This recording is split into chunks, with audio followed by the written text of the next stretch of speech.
baigiant dainuot Brėmeno muzikantams, čia apie kažkokį Drikį.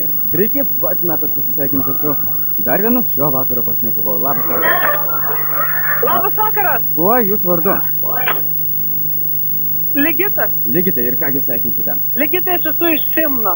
Ir šiuo metu pas mus Simne yra šventė, pati didžiausia šventė, nes kadangi mano draugas yra Laurynas. Laurynas yra iš vidurinės 22.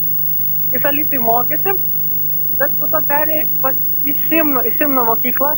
Ir Simne mes mokėmės, pabaigėm 12 klasę, po to 11 klasę jis išėjo ir į Kauną įsikraustė.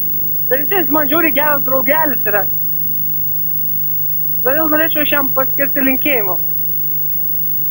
Taip. Galiu? Be abejo. Laurynai, aš tau linkiu džiaugsmo daug gyvenime. Tiek mes esam nuėjome kelių gyvenime kartu. Tiek ėjom per Kauną, per Klaipėdą, Vilniuje kartu. Taip pat ėjome ir per Klaipėdą. Taip pat kartu. Plaukėme laivų, keltų. O taip pat ir dirižablių.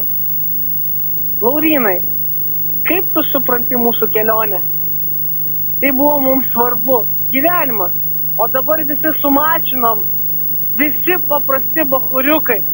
Visi turi būti mergas, turi mane prie litų. O tai nėra svarbiausias gyvenimas. Draugelis, supranti tu mane. Supranti, kai tu draugelį, svarbiausia, kad bus bachuriukai susirenka per gimtadienį. A ne, draugelis. Be abejo, draugai, ko gero, yra vienas iš svarbiausių dalykų šiame gyvenime. Nu, šiuos originalius ir, galima sakyti, pamokančius sveikinimus palydės Ekspreso daina Nepalik manęs. Nepalik manęs.